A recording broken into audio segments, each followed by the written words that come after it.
Tumatanda na ang Pilipinas. Ayon sa Asian Development Bank, pagsapit ng taong 2030, isa sa bawat 10 Pilipino ay edad 60 anyos na pataas. Sa pagdami ng matatanda, lumalaki rin ang hamon sa sistema ng kalusugan ng bansa. Noong taong 2020, umabot sa 9.2 million ang bilang ng mga senior citizen sa bansa. Doble ang dami nito sa 4.5 milyon na naitala noong 2000. Nahahati sa 4 ang age group ng mga senior citizen.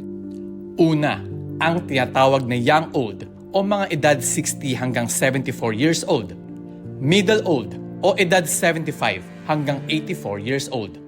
Ang old o 85 hanggang 94 years old. At ang elite old o edad 95 years old pataas. Mayroong 79.9 billion pesos na pondo ang National Commission of Senior Citizens noong 2024. Mas mataas ang inilaan na budget ngayon 2025 dahil sa pagpapalawig ng Expanded Centenarians Act na nagbibigay ng cash gift na 10,000 pesos sa mga Pilipinong sasapit ng edad na 80, 85, 90 at 95 na taong gulang at 100,000 piso naman para sa mga aabot sa 100 taong gulang. Dagdag pa rito, 49.89 billion pesos ang inilaan ng gobyerno noong 2024 para sa health insurance ng halos 8.5 milyong mahihirap na nakatatanda. Otomatiko na rin ang pagiging miyembro ng mga senior citizens sa PhilHealth alinsunod sa pagpapatupad ng Universal Healthcare Law. Kung tutuusin, maraming benepisyong tinatamasa ang mga nakatatanda sa ating bansa. Pero sa kabila ng pondong inilaan ng gobyerno, natutugunan nga ba nito ang pangangailangan ng lumalaking bilang na nakatatanda? Lalo na ang mga matatandang pinabayaan at inabandona na. 73 years old. Taga-Pasay po ako. Sa Maricaban po. Ako po taga-Pasay, di po ba? Naghiwalay, ay namatay yung asawa ko. Tapos, ayaw na ako tanggapin ng kapatid ko. Pati mga anak ko, ayaw na rin ako paakyatin sa bahay. Di na nila ako pinapansin eh. Tsaka iba na ang ano nila sa akin. Iba na ang turing nila sa akin. Hindi daw nila ako mama. Ako'y 72 years old. Kasi gana ako sa probinsya. Then punta ako dito para maghanap ng trabaho.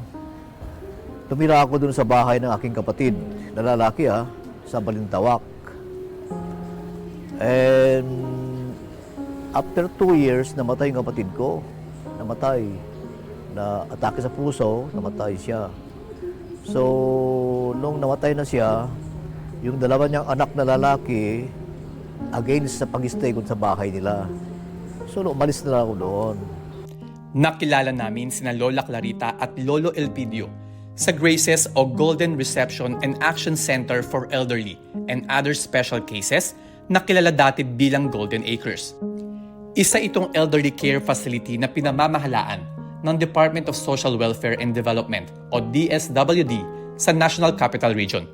Nagbibigay ito ng pansamantalang tahanan at pangangalaga sa mga tulad nilang pinabayaan at inabandona. Diyan po sa Pasay, nagpapalipat-lipat lang ako ng upahan.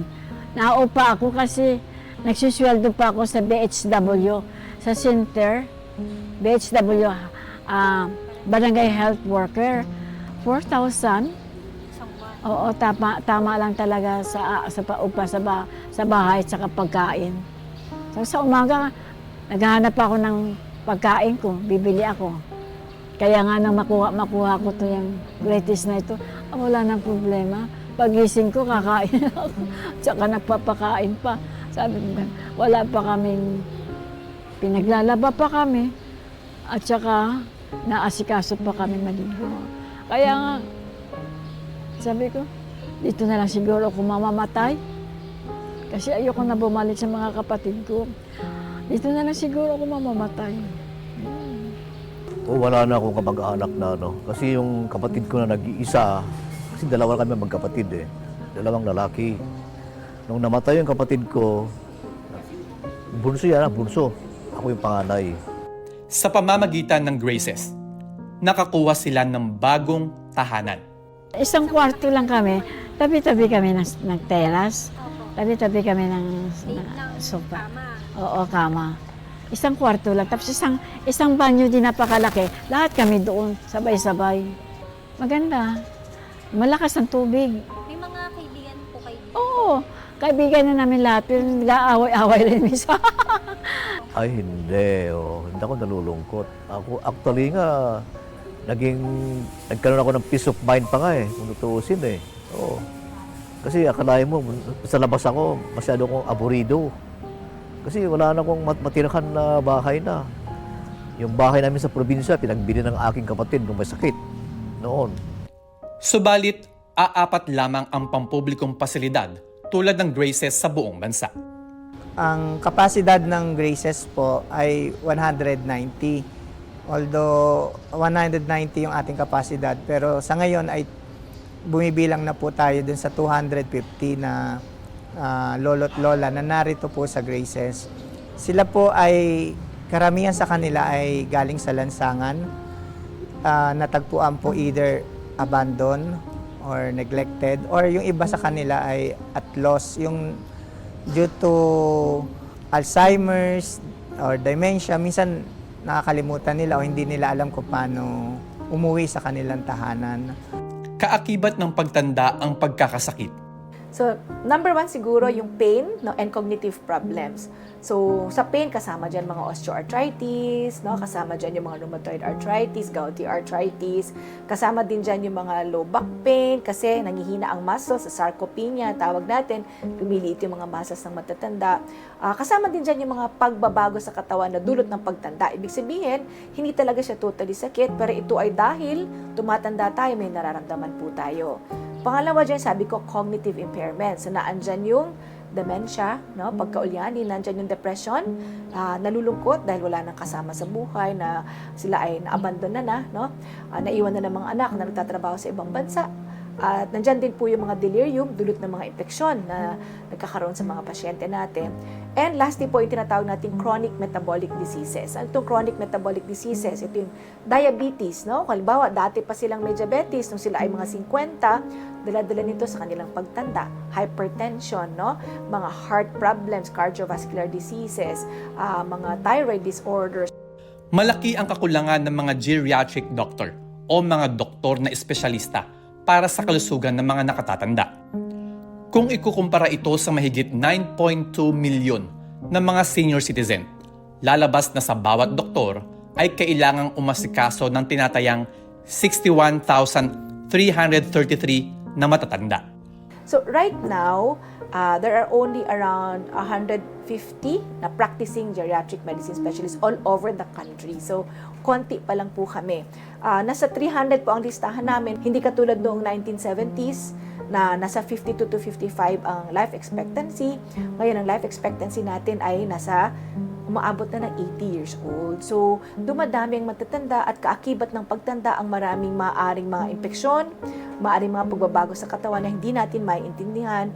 Ngunit aapat na pampublikong ospital pa lamang sa buong Pilipinas ang may pasilidad para sa pangangalaga ng mga matatanda o geriatric care. Nakabinbin din hanggang ngayon sa Kongreso ang panukalang batas na magtitiyak na magkakaroon ng espesyalista para sa mga senior sa mga ospital. Ito yung House Bill 10174. I-refile natin sa Congress hanggang maibalik sa Senado para maging batas. Kailangan palakasin ang National Center for Geriatric Health para magsilbing training ground ng mga nais maging espesyalista sa geriatric care.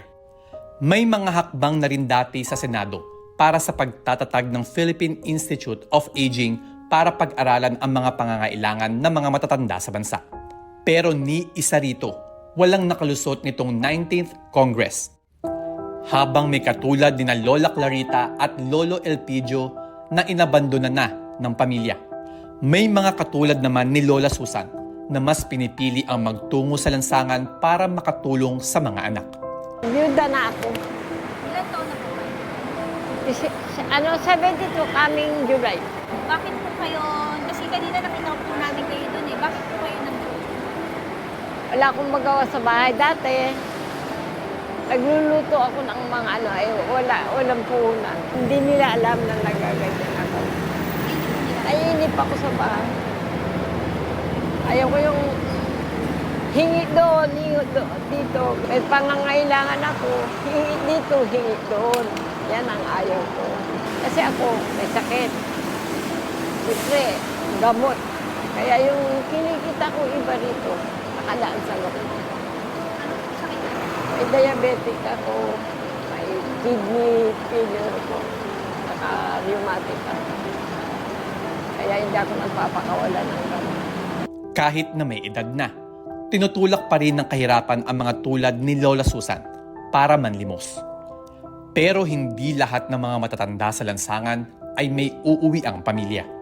Aminado ang DSWD, hindi sapat ang mga pampublikong pasilidad para sa mga nakatatanda. Kung saan sa amin pong kakayanan ay inahangad po naming maari ma-accommodate sila, pero dahil sa limited po yung ating bed capacities, nalilimitahan po tayo sa pag-provide ng maayos na residential facilities para sa kanila.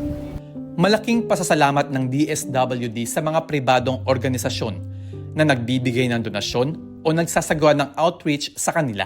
Para po sa mga gustong tumulong sa Graces po, maaari po kayong dumaan dito sa Graces po. Dito ay nasa likod lang kami ng SM North, sa Misamis Extension, Barangay Santo Cristo po. Kung nais nyo pong magkaroon ng outreach program o madalaw ang mga lolo't lola para sa mga small activities, bukas po ang Graces para sa mga social activities, at kami rin po ay tumatanggap ng inyong mga donations at tulong na materials or pagkain na maaring tulong sa ating mga matatanda po. So sa mga pamilya na may inaalaga ang bedridden na matanda, may dementia, may depression, may mga kung ano-anong sakit at alam natin kailangan talaga nating pangalagaan, habaan po natin ang ating pasensya. Pangalawa, kung maaari, ituring natin silang yung human dignity ba, tinatawag natin, no? Na taong kailangan natin pangalagaan, 'di ba? So dapat bigyan natin sila ng yun ang pangarap ko, sana bigyan natin sila ng maayos na pamumuhay sa paglipas ng panahon. Ang amin pong panawagan ay panatiliin natin ang ating ang ating kultura bilang Pilipino na pagpapahalaga sa pangangalaga ng ating lolo at lola, na kung saan eventually ito'y ikabubuti para sa atin, sarili natin. Dahil sa ating pagtanda, kung ano po yung ginawa natin sa ating lolo at lola, ganun din ang gagawin ng mga kabataan na siyang makakakita ng ating mga ginagawa po. Sa pagharap ng bansa sa mabilis na pagdami ng senior citizens, nananatiling hamon ang pagkakaroon ng maayos, sapat at makataong pangangalaga para sa kanila. Mark De La Rosa, para sa Ano sa Palagay Nyo?